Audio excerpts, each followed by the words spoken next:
Corona के इस समय में उन परिवारों को बहुत ज्यादा झेलना पड़ रहा है जिनमें कोरोना की वजह से कमाने वाले की मृत्यु हो गई है, और अगर वो कमाने वाला किसी प्राइवेट जॉब में था तो ये तो और समस्या का विषय है। इसी बीच टाटा स्टील ने अपने कर्मचारियों के लिए कुछ ऐसी घोषणा की जिससे उन्होंने सबका दिल जीत लिया। टाटा स्टील के अनुसार अगर उसके किसी भी कर्मचारी की कोरोना की वजह से मृत्यु होती है तो उसके परिवार को सर्विस की 60 साल तक पूरी की पूरी सैलरी दी जाएगी। इसके अलावा परिवार को रहने के लिए घर दिया जाएगा और मेडिकल की सुविधाएं भी दी जाएंगी, और तो और उनके बच्चों के पढ़ाई का खर्च भी कंपनी ही उठाएगी। गाइस, टाटा स्टील की ये पहल आपको कैसी लगी चैट सेक्शन में जरूर लिखिएगा।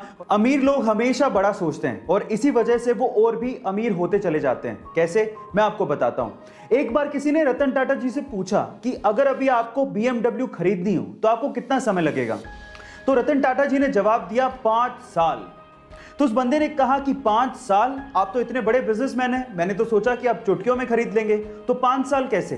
तो रतन टाटा जी ने जो जवाब दिया वो आप लोगों को सुनना चाहिए। रतन टाटा जी ने कहा BMW एक बहुत बड़ी कंपनी है। जहां आप और हम जैसे लोग BMW कार के बारे में सोच रहे थे, वही रतन टाटा जी BMW कंपनी को खरीदने के बारे में सोच रहे थे। इसलिए गाइस, ये कहा जाता है कि अगर आपको बड़ी सफलता चाहिए तो सोच भी बड़ी रखनी होगी।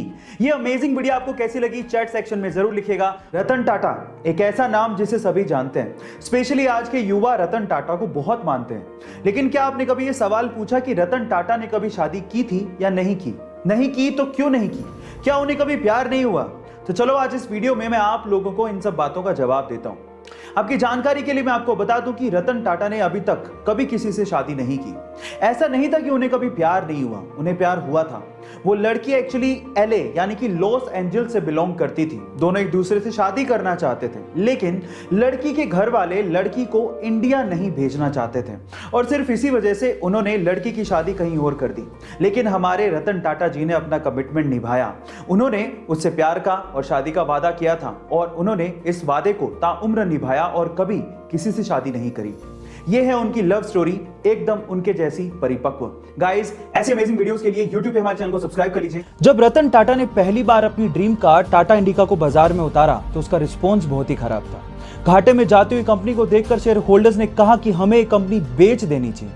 ना चाहते हुए भी टाटा इसे बेचने के लिए US फोर्ड से मीटिंग के लिए गए, लेकिन उस मीटिंग में फोर्ड ने टाटा का अपमान करते हुए कहा कि अगर तुम्हें कार बिजनेस की इतनी समझ ही नहीं थी तो इस कार की लॉन्चिंग में इतना पैसा क्यों लगा दिया। साथ ही साथ एक कहा कि इस कंपनी को खरीदकर हम तुम पे एहसान कर रहे हैं। टाटा ने यह सुन के कार कंपनी को बेचने से इनकार कर दिया। इंडिया वापस आए और इस कंपनी के लिए इतनी मेहनत की कि इसे वापस अपने पैरों पर खड़ा कर दिया। साथ ही साथ फोर्ड के घाटे में जाते हुए 2 luxurious brand Jaguar and land rover को खरीद के धमाका कर दिया। गाइस, अपमान सभी का होता है, लेकिन महान लोग अपने अपमान का बदला अपनी प्रोग्रेस से लेते हैं। एक बार किसी रिपोर्टर ने रतन टाटा जी से सवाल पूछा कि सर, आपके रहते हुए एशिया के सबसे अमीर इंसान मुकेश अंबानी जी क्यों हैं? तो उन्होंने बड़ा ही सुलझा हुआ और दिल छू लेने वाला जवाब दिया।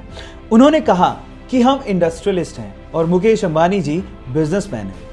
हम ये नहीं चाहते कि इंडिया इकोनॉमिकल सुपर पावर बने, बल्कि हम ये चाहते हैं कि ये देश, ये इंडिया खुशहाल नेशन बने। और इसी सपने को पूरा करने के लिए रतन टाटा जी अपने पैसों का अधिकतर हिस्सा चैरिटी में डोनेट कर देते हैं।